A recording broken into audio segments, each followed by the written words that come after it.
Se você não sabe precisamente onde quer chegar, dificilmente você vai saber se chegou. Esta frase é quase um clichê, né? Mas ela expressa uma grande verdade. É necessário saber especificamente onde você quer chegar, o que você deve fazer, o que você deve alcançar. O cuidar de si mesmo no ministério inclui você saber o real, o objetivo bíblico de ser pastor. Para que serve um pastor? Talvez se a gente fizesse esta pergunta entre nós mesmos, as respostas seriam muito variadas. E se a gente levasse esta pesquisa para as nossas igrejas, talvez a resposta fosse mais abrangente ainda. Agora, o importante é nós descobrirmos o que a Bíblia diz sobre isso, como a Bíblia responde a esta pergunta.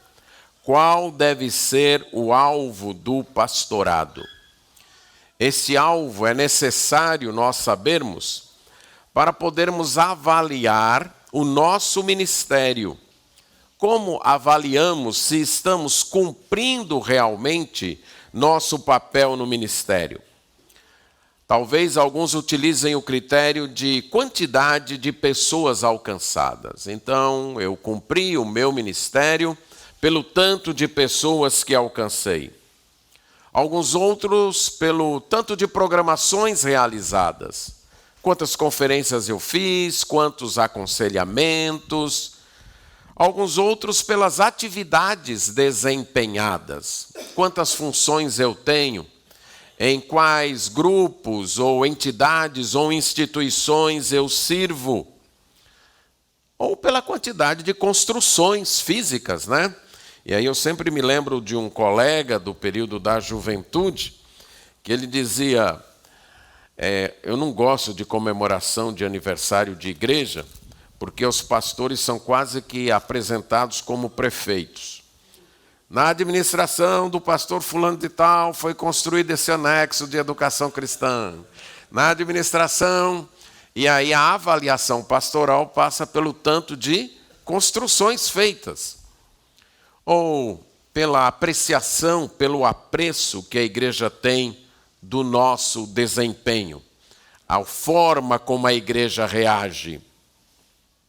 Nenhuma destes critérios é o critério bíblico.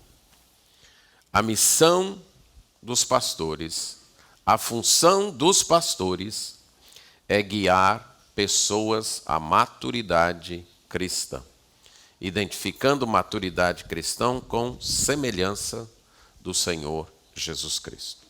Essa é a missão precípua do pastorado, do ministério. Levar pessoas a serem semelhantes a Cristo, levar pessoas à maturidade cristã. E eu vou abordar isso através de dois textos que eu considero quase como um roteiro programático para o pastorado. O primeiro é Efésios 4, de 7 a 16, e o outro em Colossenses 1. Então, Efésios 4, de 7 a 16. Então, cuidar de si mesmo envolve você reconhecer o alvo precípio, o alvo bíblico do seu ministério, para que você possa pregar, não só pensar biblicamente, mas pregar biblicamente, tendo esse alvo, sabendo onde você quer chegar. Não apenas satisfazer a igreja, não apenas fornecer novidades, não apenas ensinar por ensinar, mas ensinar com este propósito, pregar com este propósito, aconselhar com este propósito, de você chegar e levar pessoas a serem semelhantes a Cristo. O texto diz: e a graça foi concedida a cada um de nós, segundo a proporção do dom de Cristo. Por isso diz, quando ele subiu às alturas, levou cativo o cativeiro e concedeu dons aos homens. Ora, que quer dizer subiu, senão que também havia descido até as regiões inferiores da terra? Aquele que desceu é também o mesmo que subiu acima de todos os céus, para encher todas as coisas. E ele mesmo concedeu uns para apóstolos, outros para profetas, outros para evangelistas e outros para pastores e mestres, com vistas ao aperfeiçoamento dos santos, para o desempenho do seu serviço, para a edificação do corpo de Cristo, até que todos cheguemos à unidade da fé e do pleno conhecimento do Filho de Deus, à perfeita varonilidade, à medida da estatura da plenitude de Cristo, para que não mais sejamos como meninos, agitados de um lado para o outro e levados ao redor por todo o vento de doutrina, pela artimanha dos homens, pela astúcia com que induzem ao erro. Mas, seguindo a verdade em amor, cresçamos em tudo naquele que é a cabeça, Cristo, de quem todo o corpo, bem ajustado e consolidado pelo auxílio de toda junta, segundo a justa cooperação de cada parte, efetua o seu próprio aumento para a edificação de si mesmo em amor. Vamos orar. Pai eterno, mais uma vez temos a Tua palavra diante de nós e mais uma vez reconhecemos a nossa incapacidade de entendê-la, de apreciá-la e de obedecê-la. Por isso clamamos a Tua assistência. Clareia as nossas mentes, os nossos pensamentos, ilumina os nossos olhos, que ela faça arder o nosso coração e dobre os nossos joelhos diante do Senhor em obediência. Isso nós pedimos em nome de Jesus. Amém. O papel do ministério, a função ministerial precípua é levar pessoas a serem semelhantes a Cristo. O apóstolo Paulo escreveu esta carta à igreja em Éfeso, quando estava preso na cidade de Roma. Esta igreja eu considero uma das mais privilegiadas no Antigo Testamento, pelo tanto de cartas que recebeu e pelo tanto de obreiros de alto nível, vamos dizer assim, que ela teve, certo? Ela teve Paulo, teve Apolo, teve Timóteo e, por último, pelo menos que a gente sabe, teve o apóstolo João lá. Então, uma igreja muito abençoada. Ela recebeu a carta aos Efésios, 1 Timóteo, provavelmente 2 Timóteo e mais a carta lá do Apocalipse, né, escrita pelo apóstolo João, ditada pelo Senhor Jesus Cristo. Então, esta igreja tão privilegiada recebe esta carta, que, pelo menos no meu ver, é a primeira carta inspirada que ela recebe, diretamente a ela, e o apóstolo Paulo, nesta carta, declara, manifesta o plano eterno de Deus, o grande propósito de Deus em Cristo para a sua igreja. O apóstolo Paulo aqui procura dar uma visão da grandeza da chamada da igreja, da importância da vida e da unidade da igreja como corpo de Cristo. O seu propósito é mostrar esse plano de Deus que, como um enredo, percorre todas as Escrituras. Para mim, inclusive, sendo o centro de todas as Escrituras, começando com a criação dos céus e terra, terminando com a criação do novo céus e da nova terra, e aí no meio temos a história descrita nessa revelação especial, passando por todos os tipos de literatura que está na Bíblia, mostrando o alvo de Deus de reinar entre os homens, de manifestar ou de estar entre os homens, de trazer sua presença aos homens, cumprindo o que ele pretendia lá na criação, de estabelecer um reino mediado pela humanidade, um reino que manifestasse e desfrutasse da sua glória. O homem se alia ao inimigo de Deus, trai Deus, é desleal com ele, e aí entra o plano redentivo, que eu gosto de descrever como uma guerra entre dois reinos.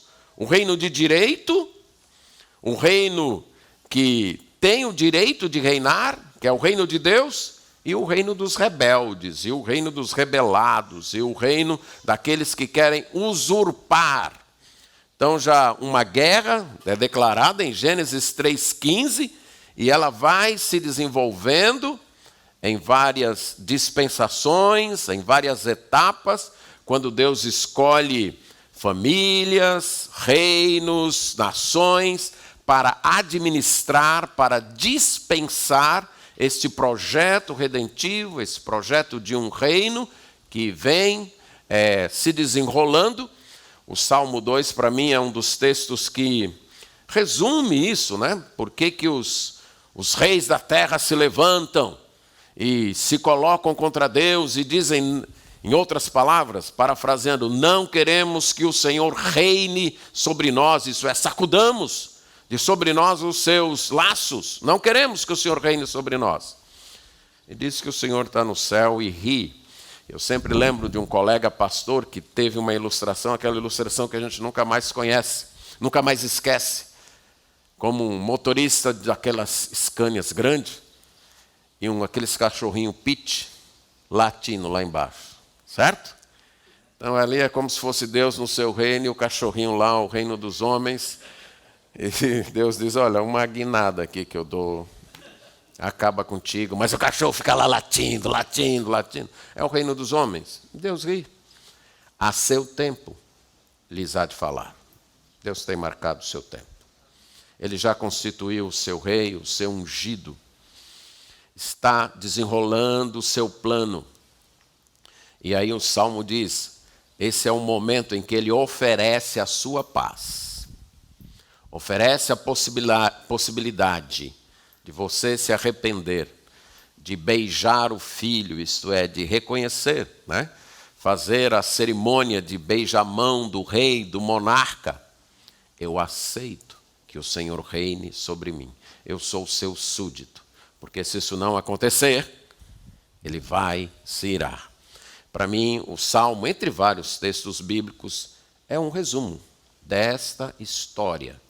E aqui o apóstolo Paulo apresenta como esse plano glorioso de Deus, agora focando na atual dispensação, que é a dispensação da igreja. Um plano que estava oculto lá na eternidade, mas que foi revelado agora no que tange a igreja, através dos apóstolos, e está sendo desenvolvido. Em termos de estrutura, a carta pode ser pensada em duas partes. Os capítulos 1, 2 e 3, que aparecem em nossas versões como capítulos 1, 2 e 3, onde Paulo mostra o desenrolar eterno desse plano, os grandes alvos que Deus tem estabelecido para a sua igreja, os passos para que os alvos sejam alcançados. Fez isso para a sua glória, movido pelo seu beneplácito, mediado única e exclusivamente pela pessoa e obra do seu Filho, o Senhor Jesus Cristo, e agora atua através do Espírito Santo. Deus então está levando a efeito este projeto para o mundo, um mundo redimido. E na atual dispensação, este projeto se manifesta através da igreja, ela é a dispensadora, a administradora, cumpre a ela zelar, proclamar este projeto neste momento.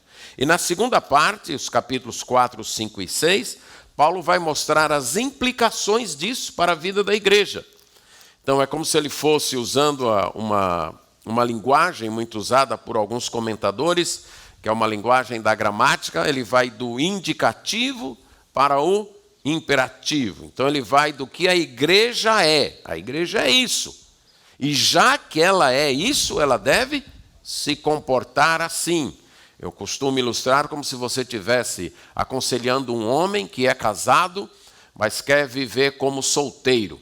Então você diz, o indicativo, Cabo, é que você já casou, você é casado. Então o imperativo é viva como casado. Já que você tem esse estado de casado, viva como casado. Então, já que a igreja é eleita de Deus para manifestar, proclamar, vivenciar o projeto dele nessa dispensação, ela é isso. Ela deve viver à altura disso. Ela deve viver de acordo com esta vocação.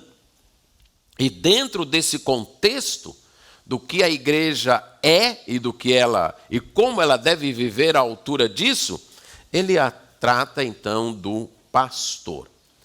É a única vez que o termo aparece para líderes da igreja. Nas outras 3 vezes é com o verbo pastorear ou apacentar. Mas o substantivo pastor aplicado a líderes, esta é a única vez que aparece. A ideia aparece em outras 3 vezes, mas com o verbo apacentar ou pastorear. Então, o apóstolo Paulo, nesse momento aqui, ele está dizendo que a igreja deve vivenciar este chamado de Deus, como ele diz no capítulo 4, verso 1. Rogo-vos, pois eu, prisioneiro do Senhor, que andeis do modo digno da vocação a que vocês foram chamados. Falando da igreja, ela tem uma vocação. Ela foi chamada, vocacionada, a igreja foi vocacionada para viver, proclamar o projeto de Deus nesse momento, para manifestar a multiforme sabedoria de Deus, até para os principados e potestades, para manifestar o valor da obra de Cristo. Esta é a sua vocação, Paulo diz, a vocação da igreja. Então vivam de acordo com esta vocação. Vocês foram chamados para isso, então vivam assim. E esta vivência poderia ser expressa aqui nesta segunda parte da carta com 2 palavras: unidade e santidade. Primeiro ele trata da unidade, que vai do capítulo 4, versos 1 a 16, e a maior parte, então, ele vai tratar da santidade. A igreja, então, deve viver em unidade. A vocação da igreja inclui a unidade, porque esse é o plano de Deus, que a igreja seja um povo sem barreiras, como ele demonstrou do capítulo 2, verso 11, até capítulo 3. E santidade, porque ela é a morada de Deus, a casa de Deus, a família de Deus, o santuário de Deus, o corpo de Cristo. E aqui, tratando então da unidade, ele fala da ação do pastor. O Senhor, exaltado, concedeu dons à igreja. O apóstolo Paulo diz: a graça foi concedida a cada um de nós, segundo a proporção do dom de Cristo. Tratando da unidade, ele não quer dizer uniformidade, mas de que no meio de uma diversidade há uma unidade. Uma diversidade em organismo, algo que ele já abordou em outros textos, quando comparou a igreja a um corpo. Nosso corpo é uma diversidade num organismo, unida num organismo. Braço, perna, olhos, órgãos diferentes, com funções diferentes, mas formando um corpo. Não podemos confundir, então, unidade com uniformidade. E sim, a unidade é a diversidade desse corpo de Cristo, diversidade cultural, diversidade em diversos aspectos, mas que essa diversidade está unida num organismo que tem como cabeça o Senhor Jesus Cristo. E uma das razões das diferenças são os dons.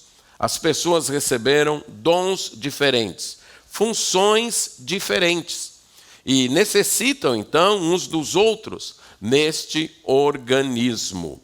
o apóstolo Paulo, então, nos mostra que os dons do ministério são uma graça de Deus, não são mérito nosso, e são dons para servir.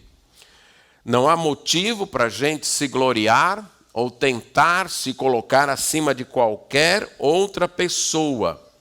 O pastorado não se trata de mérito nosso, e sim da graça de Deus. E como o apóstolo Paulo disse na carta aos Coríntios, muitas vezes Deus escolheu exatamente aqueles menos vistos como capazes para que a glória fosse dele. E aí a gente lembra do exemplo de quando Davi foi ungido, né? Quem era o menos provável, que nem foi chamado para a reunião, certo? É interessante isso, né? Ele nem foi, não, ó. O profeta disse, né, chegou o recado para Jessé, que ele quer uma reunião com o senhor e com seus filhos. E, rapaz, mas alguém tem que tomar conta das ovelhas. Acho que Davi pode. Talvez não seja necessário nessa reunião. E lá passam todos os... E o próprio Samuel se encanta, né? Esse aí, eu acho que é esse aí. Quando vem o primeiro, né? E Deus diz, não, olha, você tome cuidado, porque eu não vejo como os homens veem. Né? Esse é um dos textos que deve nos humilhar muito, viu? Oh, Deus me escolheu para ser pastor. Talvez exatamente porque você não tivesse capacidade nenhuma, foi que ele lhe escolheu. Então, leve isso em conta, é uma graça dele. E isso o apóstolo mostra que é como um despojo de um rei que venceu a guerra. E ele usa essa linguagem aqui, citando lá o texto dos Salmos, né? Que mostra a ideia, literalmente, seria o seguinte: quando um rei ia para uma guerra, certo? Ele tinha os seus financiadores da guerra, ele tinha os seus auxiliares, os soldados e comandantes que iam com ele, e tinha também o pessoal que ficou, mas que pagava as despesas. E aí ele venceu a guerra. E ele tem que voltar com os despojos, certo? Lembra do cântico de Débora em Juízes, quando ela imagina a mãe do rei que foi derrotado, que eu não me lembro agora o nome, Jabim, não sei se Jabim era o comandante ou era, não me lembro. Mas vocês lembram a história. E disse que a mãe do comandante estava lá na janela, quando é que meu filho chega, ele vai trazer peças de ouro para mim, algumas peças para criadas, vai trazer mulheres para os homens. Isto eram os despojos. O rei ia, conquistava, vencia e trazia os despojos, e aí ele distribuía para o meu general, para o meu capitão, você leva isso, você leva aquilo, e aqui para as pessoas que custearam essa guerra, eu dou isso e dou aquilo. Esta é a linguagem utilizada no Salmo, falando então da vitória de Deus no Egito, já num sentido figurado, e que o apóstolo Paulo agora aplica à igreja. Jesus Cristo veio, invadiu o reino deste mundo, derrotou e conquistou despojos. E quais foram os despojos? Vidas. Eu e você. Ele entrou, então, na casa do valente e tirou de lá, resgatou as vidas de lá. E aí ele subiu, voltou ao seu reino vitorioso e agora está distribuindo esses despojos para a sua igreja. E esses despojos, então, são pessoas com estas funções: apóstolos, profetas, evangelistas e pastores mestres. Apóstolos e profetas foram as pessoas dadas para colocar os fundamentos, os alicerces da igreja. E aí Paulo explora uma metáfora aqui da igreja como um prédio, como um edifício. Então, apóstolos e profetas, veículos de revelação para colocar os fundamentos, para colocar os alicerces. Ele menciona isso 2 vezes na carta. E para continuar a construção, evangelistas e pastores mestres.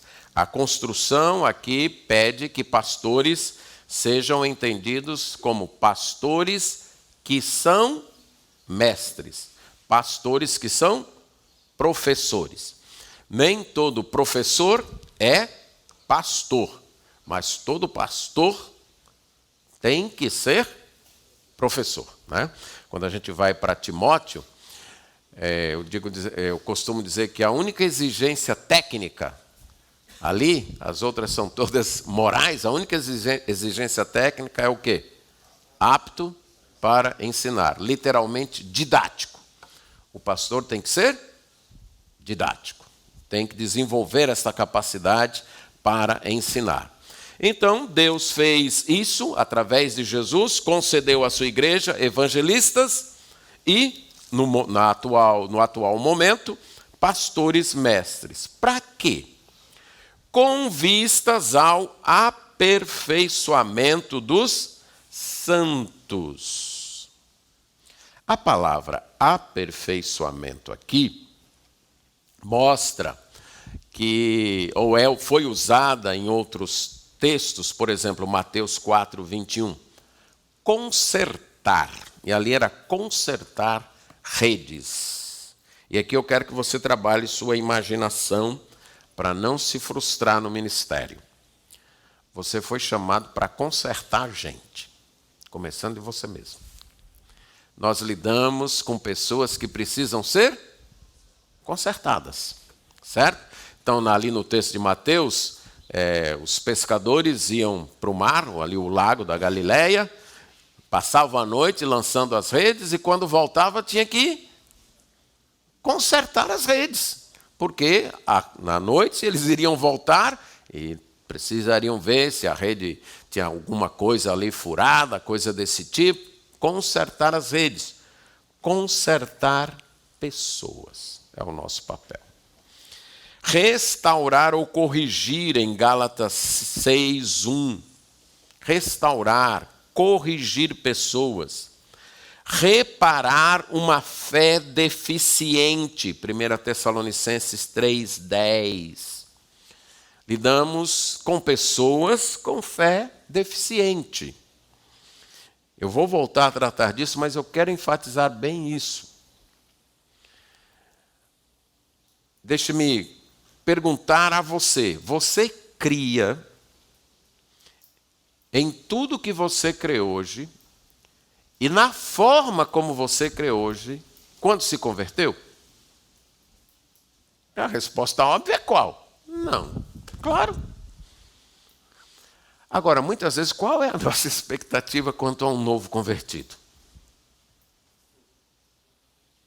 Não é verdade? É que ele já, inclusive no comportamento, é que ele já seja como a gente depois de 20, 30 anos aí. É que ele, não é possível que ele demore tanto para aprender. Ele tem uma fé deficiente. E é interessante a gente fazer essa distinção entre fé deficiente e heresia. Quando Paulo fala aos Tessalonicenses, eu almejo voltar aí, consertar, reparar, aperfeiçoar as deficiências da vossa fé. Esse é nosso papel. Ah, mas eu cheguei numa igreja e o povo não sabia quase nada. Você está lá exatamente para isso.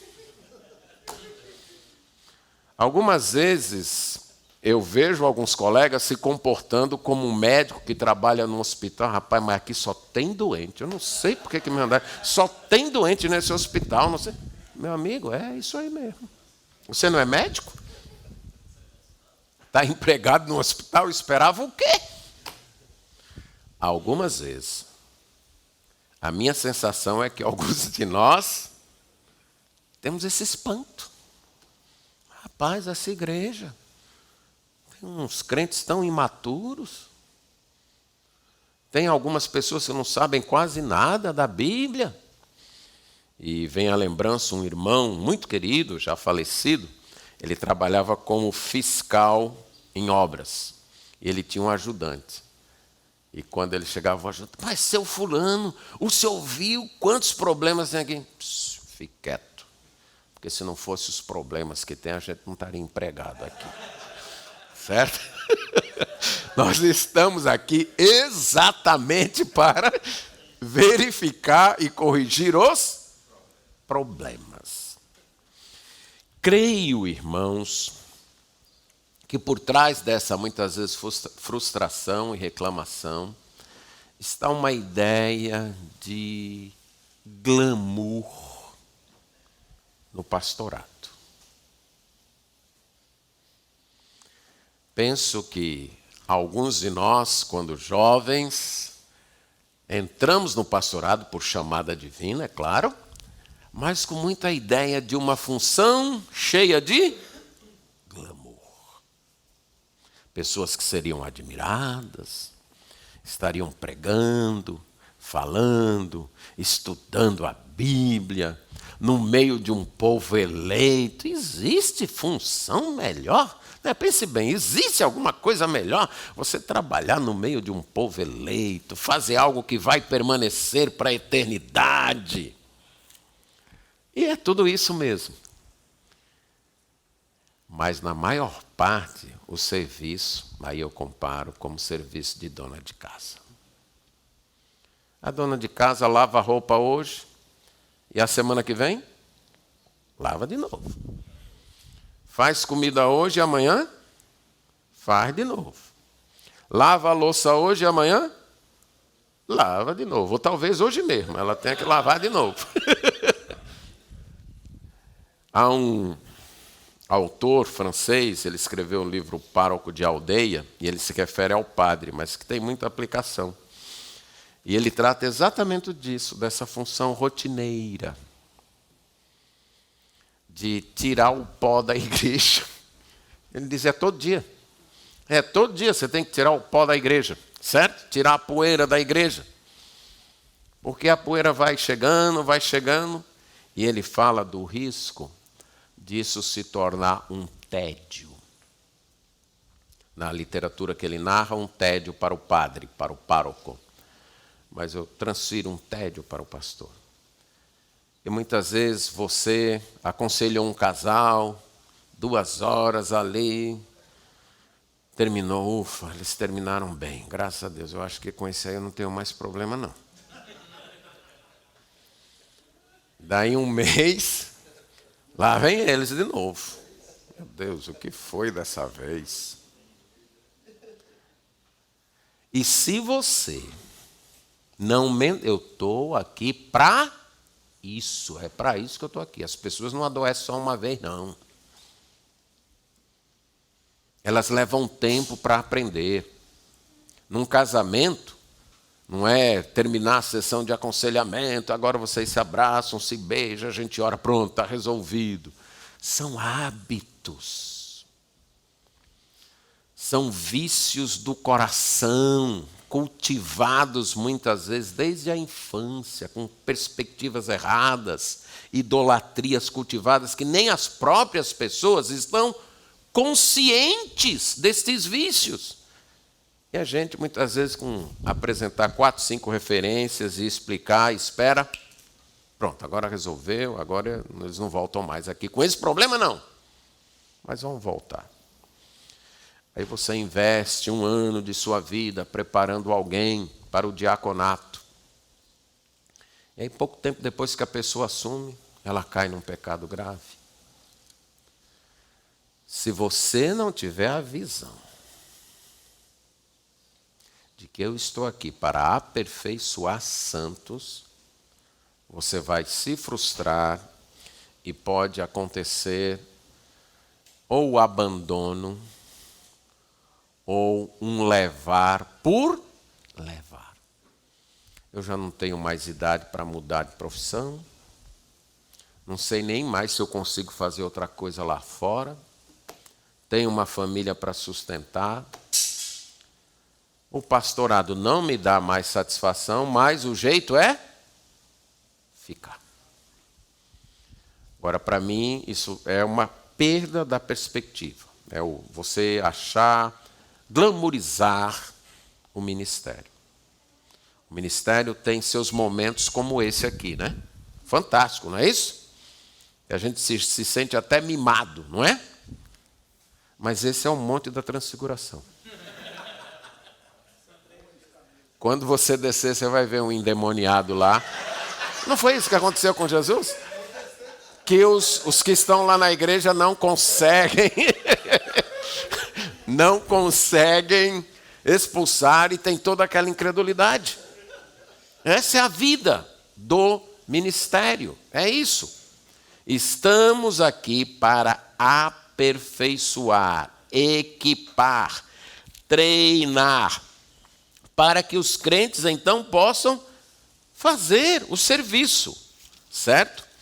E para mim uma boa ilustração aqui é do pastor como um técnico. Ele treina, ele escala para o time jogar. Algumas igrejas e talvez alguns de nós tenhamos a ideia do ministério como um ônibus de excursão, que o pastor é o motorista e todos os membros são apenas os passageiros que reclamam se o ar-condicionado está muito frio, ao outro lado reclamam, não, se botar fica quente demais. Ou se o pastor está dirigindo muito rápido ou muito devagar, e o papel do pastor é ficar atento ao caminho e às reclamações das pessoas, tentando equilibrar, mas ele é que cuida de tudo e os crentes estão lá como passageiros. E lembro-me de uma vez de um casal, numa igreja até em outro estado. Ele disse, chegaram para o pastor, nós já estamos frequentando aqui há uns 6 meses, queremos ser membros, mas antes eu gostaria de saber quais são os meus direitos como membros da igreja. Certo? E se eu pudesse, eu diria para esse pastor, se eu fosse o senhor, eu deixaria eles mais 6 meses aí, antes de aceitá-los, porque já chega assim querendo saber, né? Ou 2 formadas do nosso seminário que foram trabalhar numa igreja, uma congregação, e uma vez elas desabafaram comigo, eu não sei o que faço. Era num bairro carente, quase de favela, e a ideia das pessoas, a igreja está aqui para suprir nossas necessidades físicas, psicológicas e espirituais.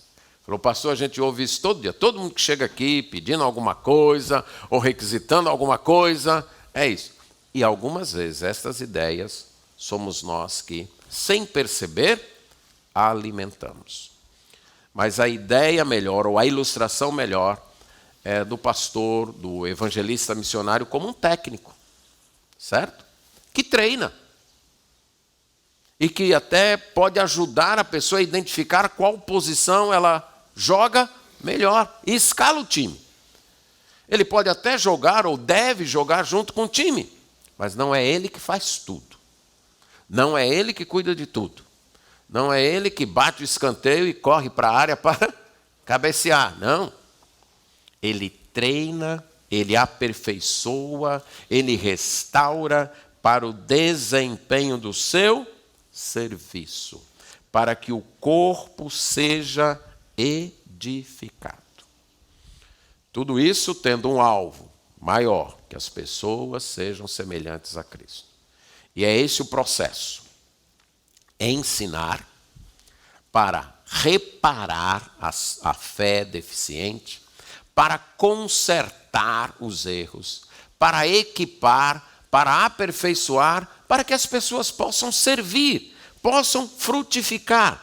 A ideia aqui não é um aperfeiçoamento, tipo eu ficar numa sensação zen de bem-estar, eu estou procurando me aperfeiçoar para ficar assim no estado. Essa é muita noção do mundo de aperfeiçoamento pessoal, né? De você estar num estado assim que os problemas não mais lhe tocam. Não, a ideia aqui do aperfeiçoamento é as pessoas poderem servir. É pegar o atleta lá no dente de leite, né? E treiná-lo, ensiná-lo a chutar com as 2 pernas, a cabecear, a se posicionar, a marcar, a passar, a lançar. A ideia maior não é que ele seja uma estrela, mas sim que ele ajude o time a vencer, a ganhar, a conquistar os títulos. Então, esse é o nosso papel, fazer isso. Até quando nós devemos fazer isso? Aí ele diz, até que todos cheguemos à unidade da fé. Unidade da fé. Eu creio aqui que é unidade doutrinária. Certo? O apóstolo Paulo é bem realista. Os santos estão para ser aperfeiçoados. Isso significa o quê? Que os santos não são perfeitos. E nem todo mundo ainda crê do mesmo jeito. Certo? E a minha ilustração aqui, pense numa daquelas famílias antigas. 5, 6, 10 filhos. Pense numa dessas famílias. Né? Hoje não tem mais, o máximo é 2, né? 2, 3. Agora você sabe que, abrindo parênteses, para cumprir o mandamento lá de Gênesis, tem que ser no mínimo 3. Multiplicar, porque 2, você só empatou. 1 você subtraiu, de fato, né? Que é uma brincadeira. Mas pense numa família aí de 10. Acabou de nascer um, e o mais velho já tem 12, 13 anos, ou se não 10 mesmo, né? Dependendo do caso. Aquele que acabou de nascer precisa ser trocado, receber comida na boca, todo um tratamento de bebê. Agora imagine aquele de 10 anos, eu não quero nada com esse aí, não é meu irmão não.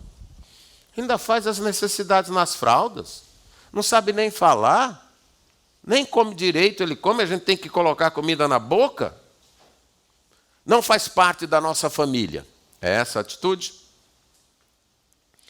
Mas é muitas vezes assim que nós agimos em relação a irmãos das nossas igrejas, em relação a até outras igrejas.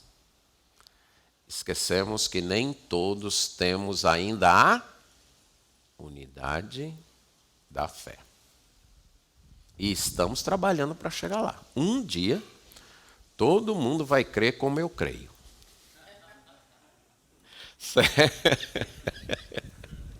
Mas até lá, o nosso trabalho é nos ajudarmos, porque ainda não temos a unidade da fé. Ou uma outra atitude nessa minha ilustração, e essa eu noto mais dentro das igrejas. O filho de 10 anos chega, mamãe, a senhora está dando comida na boca do meu irmãozinho, então a senhora tem que dar na minha também. Ele não é melhor do que eu. Talvez você já enfrentou isso na igreja. Pastor, se o senhor continuar permitindo que aquela nova convertida venha com aquelas roupas na igreja, eu vou vir também. Isso partindo de alguém com 20 anos de crente. Né? Minha irmã, peraí. A mulher se converteu ontem. Talvez nem roupa adequada para vir à igreja ela tem ainda. Vamos esperar, ensinar, discipular, esperar ela amadurecer. E eu contando com que a irmã me ajudasse, a irmã venha com essas ideias. Eu dei essa ilustração, mas eu poderia dar muitas outras. Dentro das nossas próprias igrejas. De exigir dos mais novos o mesmo entendimento e o mesmo comportamento de quem já tem 20, 30 anos. E algumas vezes com uma impaciência que até assusta os novos convertidos e praticamente os expulsa do meio com as atitudes. Até que todos cheguemos à unidade da fé. E aqui vamos ter equilíbrio. Respeitar o tempo de convertido. Considerar que alguém com 10 anos deve estar um pouco mais à frente do que alguém que se converteu ontem. Essa é uma das grandes dificuldades, uma das grandes tensões do pastorado. Você zelar com isso. Tratar o irmão que se converteu ontem como um bebê, que precisa receber a papinha na boca, que precisa aprender a sentar na mesa, que precisa não chorar em momentos, em coisas desse tipo, e ao mesmo tempo tratar o irmão que já tem 10, 15 anos de convertido à altura dele. Tenha esta visão de sua igreja, como uma grande família, onde nem todo mundo está na mesma idade E é seu papel como pastor administrar isso. Até que todos cheguemos à unidade da fé e do pleno conhecimento do Filho de Deus, a um relacionamento pleno com Cristo. Há uma compreensão da pessoa de Cristo e um relacionamento com Ele pleno. Novamente, nem todos estão no mesmo nível. Nesses tempos de isolamento e pandemia, você percebeu que as reações dentro da sua igreja foram muito variadas, não foram? Do desespero, a aceitação resignada, a oração. Alguns já disseram, não, pastor Cristo está voltando a isso. Aí é um sinal claro de que, acho que não, Tive um irmão que falou, olha, eu acho que essa é a última vez que eu estou ligando para o senhor. Sério, eu acho que a próxima vez é na glória, viu?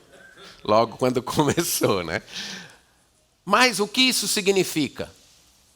Níveis diferentes de compreensão do relacionamento com Cristo. E qual é nosso papel? Seu burro, ou seu isso, ou seu... Não, isso não é nosso papel. Nosso papel é ouvir, orientar, corrigir, respeitando o nível daquele irmão no relacionamento com Cristo. Tentando puxar para que ele avance. Quando eu penso nos pastores de ovelhas, especialmente no Antigo Testamento, e no exemplo de Jacó, e na ilustração em Isaías dada de Deus como pastor. Quando o pastor estava cuidando das ovelhas, então uma ovelha deu cria, hoje.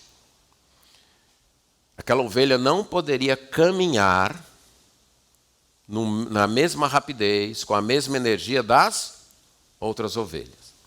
E aquele bezerrinho, ou aquele cordeirinho que nasceu, teria que ser carregado no colo para poder não atrasar tanto o rebanho. Jacó diz isso para Esaú. Quando Esaú diz, olha, eu vou com você. Não precisa não, meu senhor. Aqui eu tenho ovelhas que deram cria. Se eu forçar o passo, elas morrem. Algumas vezes nós forçamos o passo. E isso é usado figuradamente em Isaías 40, quando fala de Deus como pastor que vai carregar no colo os cordeirinhos e vai respeitar a ovelha que acabou de dar cria. Como pastor, a gente precisa desenvolver esse discernimento, esta sensibilidade. Tem algumas pessoas em nossa igreja que a gente gostaria que elas fossem muito diferentes. E talvez elas gostariam que a gente também fosse diferente, A gente sempre pensa nisso, mas talvez elas gostariam. E algumas senhoras já de idade que sempre repetem a mesma história. E a gente muitas vezes, rapaz, mas de novo, vai. É a situação em que ela está no momento. Muitas vezes é uma criança, é um jovem. É alguém que veio do mundo das drogas e tem um modo de encarar as coisas e os relacionamentos ainda bem marcado, bem deturpado por aquilo que ele vivenciou lá fora. E nós, como pastores, temos que ser os administradores de todas estas tensões, tendo isso em mente aqui. O meu propósito é levar essas pessoas a um relacionamento pleno com o Senhor Jesus Cristo. A perfeita varonilidade. Nosso alvo é que elas se tornem varões maduros, perfeitos. Homens, então, que agora sabem agir à medida da estatura da plenitude de Cristo. Esse é o alvo. Isso é santidade no alvo final. Isso é piedade no alvo final. Alguém santo no alvo final, alguém piedoso e alguém semelhante a Cristo. É isso. E nosso propósito é levar estas pessoas, é conduzir estas pessoas a isto. E o apóstolo Paulo, então, mostra o oposto, para que não sejamos mais como meninos, agitados de um lado para o outro. Uma pessoa, então, madura, ela manifesta estabilidade doutrinária. Ele agora nos dá um sinal do que é uma pessoa madura, uma igreja madura, ou uma pessoa, ela tem uma estabilidade doutrinária, não é como um menino. Vê uma ideia nova, correu para lá, encantado e tudo, se ouviu na internet, estão falando disso, agora eu acho que é isso e tal. Daqui a pouco, outra ideia nova, lá vai de novo, agora mudou, é isso, é aquilo outro. E fica nesse vai e vem, jogado de um lado para o outro. Ele diz, não, há uma estabilidade. A pessoa já não se encanta tanto com as novidades. Ela sabe que o que conta mesmo é a velha história, como diz o hino, né? Conta-me a velha história, o Evangelho. Isso é o que segura. Tem os seus aspectos periféricos, disso, daquilo, as suas diferenças, mas ela está agarrada nisso, estabilizada nisso. Não é mais, então, alguém que um disse isso, correu para lá, outro disse aquilo, correu para lá, ou fica, não, será que é isso, será que é aquilo? Mas é alguém também, um outro sinal, que segue a verdade em amor. Verdade em amor. Defende a verdade, mas faz com amor. Age com amor, mas amor que segura e se agarra com a verdade. Não é um amor frouxo, não. Também não é uma verdade vazia de amor, estéril, seca. Verdade em amor. Tem esse equilíbrio.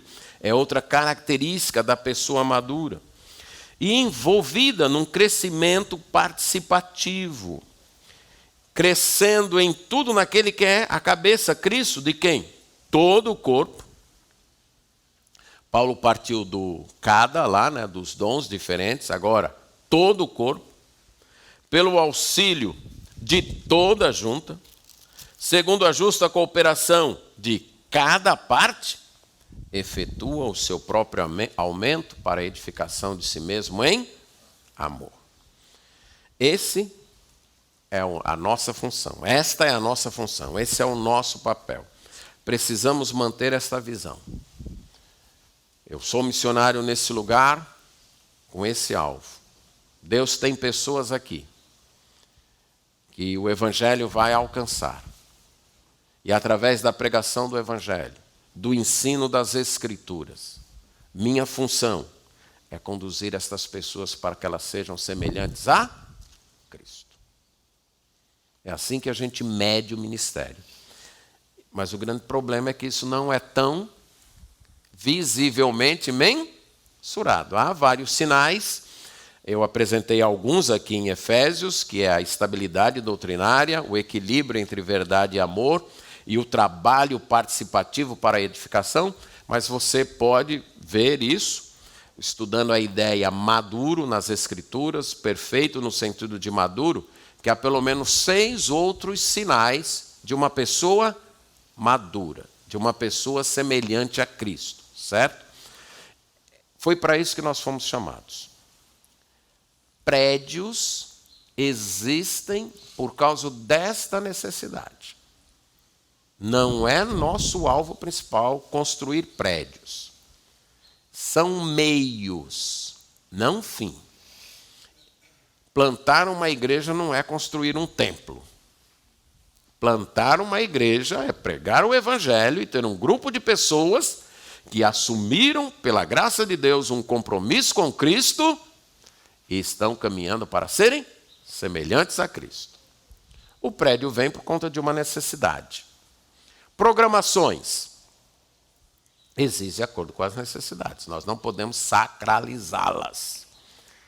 Ah, pastor, há 30 anos a gente faz essa conferência e agora estão dizendo que ela não alcança mais o objetivo. Mas como é que... Sim, irmãos. O nosso alvo é levar pessoas à semelhança de Cristo. Se essa conferência, que durante algum tempo, esse tipo de programação, durante algum tempo serviu para isso, amém. Se nesse momento ela não mais é adequada para isso, nós não podemos sacralizar a programação. Isso tem acontecido na história da igreja. A igreja sempre teve escola dominical? Não, hoje é dos programas mais sagrados do meio evangélico, não é? Escola dominical. Mas a igreja viveu quase 17 séculos não sem ensino, entendam bem. Mas sem um método de ensino, uma ferramenta de ensino, que é a escola dominical. Então não são programações, não são atividades. Não norteie o seu ministério em torno de prédios, programações e atividades.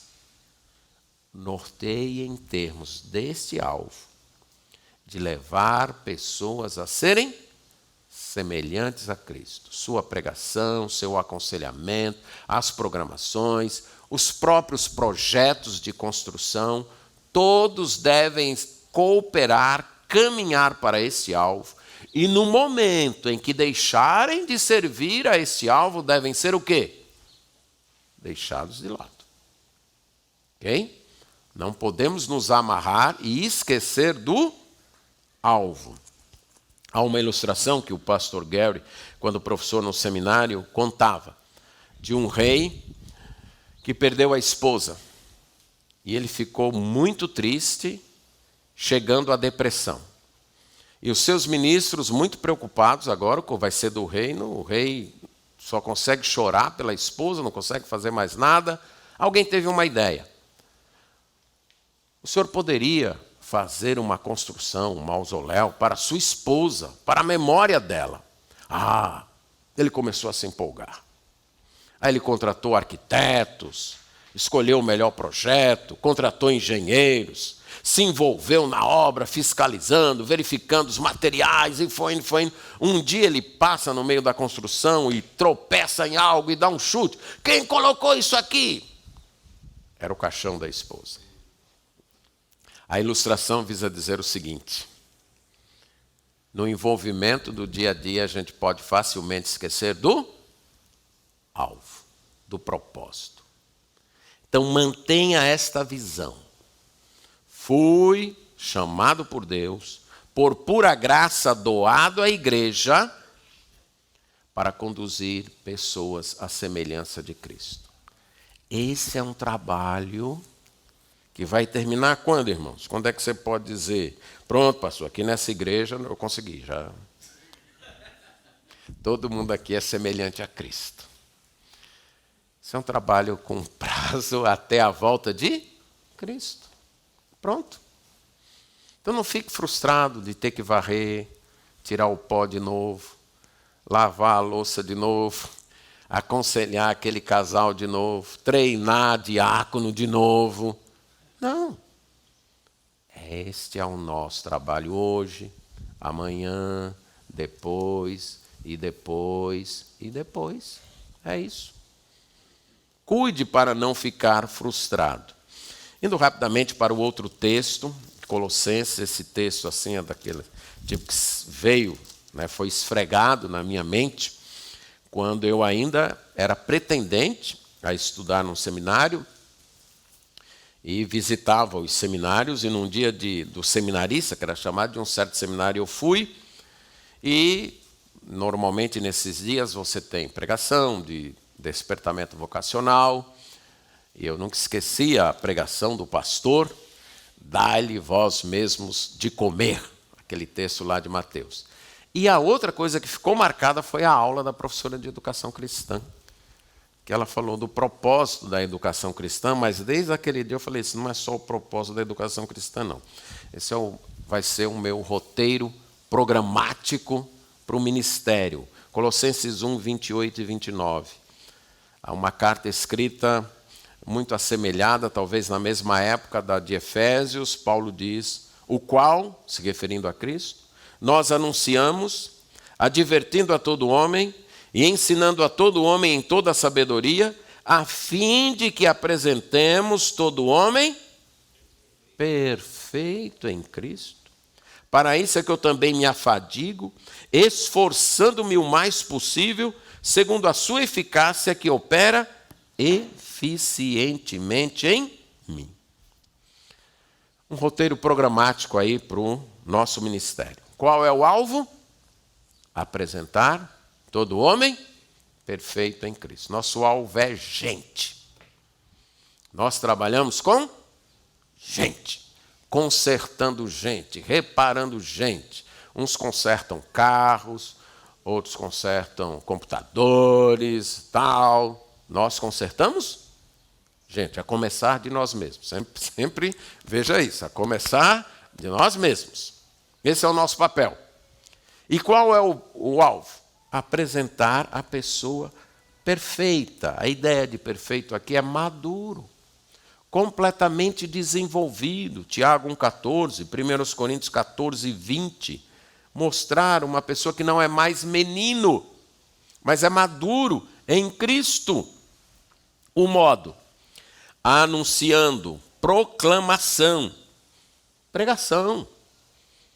Pregação pública, pregação individual, advertindo, certo? Advertindo e ensinando, admoestando, corrigindo e ensinando a todo homem, com toda a sabedoria, usando toda a sabedoria necessária, que vem de Deus, conforme Tiago diz. Esse é o modo, o alvo é apresentar toda a pessoa perfeita em Cristo. E como é que eu faço isso? Pregando, ensinando, aconselhando, advertindo, com toda a sabedoria. O propósito da pregação não é preencher um espaço no culto, ou ser o momento mais importante do culto. O propósito da pregação é que ela conduza as pessoas a serem semelhantes a Cristo, perfeitas em Cristo. O propósito de um aconselhamento não é simplesmente se livrar de um problema que chegou aqui no gabinete, esse casal brigado e tal, e eles saiam em paz. É conduzir estas pessoas a serem semelhantes a Cristo. E esta proclamação, esse modo, exige trabalho duro.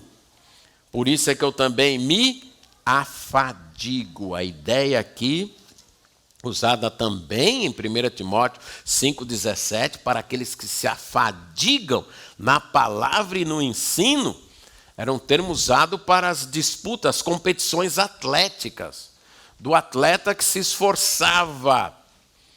Pastorado está longe de ser trabalho fácil. Ok? É trabalho duro. Algumas pessoas não acham que é nem trabalho, né? Eu me lembro de uma aluna e também da minha igreja, para minha vergonha, que um dia ela chegou na minha casa, eu estava capinando assim à frente da casa. Ah, eu sabia que um dia vi o senhor trabalhando. Aí eu respondi, você nunca me viu dando aula? Então, por isso que está dizendo isso, né? Mas as pessoas não têm essa ideia de que pastor não faz nada. Muitas vezes os nossos próprios filhos. Não, meu pai não faz nada. Ele fica em casa, né? Agora, pastor é trabalho duro. Eu me afadigo esforçando-me o mais possível. Sabe qual é um dos grandes inimigos nossos que eu tenho descoberto? Preguiça. A gente não tem um chefe direto. A gente não tem que bater cartão. Na maioria das vezes a gente não tem horário a cumprir. E a gente acaba escolhendo as tarefas mais fáceis. E eu já ouvi de alguns. Pastor, que tal a nossa igreja empreender? Isso dá muito trabalho. Pastor, que tal? Isso eu ouvi literalmente. Um clube ou ânsia aqui na nossa... dá trabalho demais. Clube ou ânsia é um negócio trabalhoso. Você está não saber o quanto que clube ou ânsia é trabalhoso. Mas, pai, a gente está aqui para quê? Para fazer aquilo que não dá trabalho? Pastorado é tarefa árdua. Ok? É trabalho duro. É trabalho difícil. Pegar um texto das Escrituras, estudar esse texto, descobrir a ideia principal, a estrutura como ele está conectado no livro, o papel do livro num cano, o contexto histórico, cultural, literário. Depois transformar tudo isso numa mensagem, organizar numa forma homilética e trazer de forma aplicável para as pessoas, irmãos. Está longe, mas longe, a não ser que você nasceu com uma habilidade, como eu costumo dizer para os alunos que não anotam, né? Eles assistem a aula sem anotar, falar, eu te invejo, cara, eu queria ter essa memória que você tem, essa memória fotográfica de assistir a aula sem anotar nada. E tem alguns alunos que têm essa capacidade, né? Alguns pensam que têm, certo? Mas alguns, alguns de fato têm, certo? Você preparar uma mensagem é algo trabalhoso. Sendo algumas vezes bem sincero, é mais fácil visitar. É um trabalho mais físico, não é verdade? Toma um café, tem risadas, você se sente amado, o pastor veio na minha casa, não é? Agora, ficar num birô, especialmente para aqueles de nós que tiveram um passado sem hábito de leitura e estudo, isso é quase como pegar o cabo da enxada e ir para a roça. Mas é isso. Viu? Trabalho duro. Então eu luto esforçando-me o mais possível. É interessante que nessa própria carta, Paulo vai usar a palavra lutar outras 2 vezes. Capítulo 2, verso 1, lutar para que as pessoas compreendessem plenamente o Evangelho. Saber que isso envolve uma luta. Levar as pessoas a compreender o Evangelho. E 4,14, lutar em oração. É outra luta, não sei para vocês, mas botar o joelho no chão e orar pelos irmãos da igreja, meu amigo, eu nunca achei que fosse tão difícil. É daqueles paradoxos, né? É uma tarefa simples orar, concorda comigo? É simples. Que aprendizado você precisa? Que seminário você precisa fazer? Que curso você precisa fazer para orar? É simples, mas não é fácil. Nem tudo que é simples é fácil. E você ter a lista dos irmãos lá. Apresentar um a um diante de Deus. É uma luta. É luta. Você está lutando contra você mesmo. Que o desejo é sair fazendo as coisas, resolvendo os problemas antes de orar. Mas lute também em oração. Aí ele vai dizer, para isso eu me esforço, luto, segundo a sua eficácia que opera eficientemente em mim. Dependência de Deus. Certo? Dependa de Deus que atua em você. Leve seu estresse quanto a isso a Deus em oração. Lucas 22, 44. Jesus, posto em agonia, posto em luta, orava mais intensamente. Quanto maior a luta, maior deve ser, não nosso desespero, mas nossa oração, mais intensa a nossa oração. E termino aqui, para ilustrar isso, com uma ilustração do livro Disciplinas Espirituais. Dependência de Deus e ação nossa. E ele ilustra isso como dono de uma roça. O homem é dono da roça, é uma terra fantástica, ele tem o melhor adubo, tem a melhor semente, e aí ele trabalhou, plantou, tudo direitinho, mas nem choveu, ou talvez nem fez sol o suficiente. O que ele vai colher?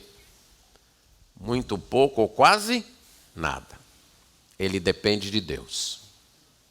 Aí no próximo ano ele diz, já que depende de Deus, eu também não vou fazer nada, vou deixar aí e ver se produz. Ele vai colher o quê? Nada. A ideia é, confiando que Deus vai agir, nós usamos os recursos que Ele nos deu, os meios de graça que Ele providenciou, e a gente faz tudo. A gente pega a enxada, vai para a roça, que é outra ilustração que Paulo usa para a igreja, certo? Lá em Corinto. Vai para a lavoura, tenta usar o melhor adubo que estiver ao nosso alcance, a melhor semente, plantar do melhor jeito, bota o joelho no chão e diz: Deus, agora faz chover no tempo e na medida certa, e faz vir o sol no tempo e na medida certa, segundo a sua eficácia, que opera eficientemente em nós. Nosso alvo: levar pessoas à semelhança de Cristo, conduzir pessoas a serem semelhantes de Cristo, apresentar pessoas perfeitas. Esse é o nosso papel. Não vamos perder isso de vista. E lembrar que é uma tarefa muitas vezes repetitiva, rotineira, mas que um dia, quando chegar lá, a gente vai olhar e Deus vai nos dar a percepção para saber. Olha aí o resultado. Olha aí a colheita. Olha esse povo todo me adorando. E por minha graça, Deus pode dizer: você ajudou nisso. Por minha graça, você cooperou nisso. Mantenha esse olhar. Mantenha essa visão. Porque caso contrário, você vai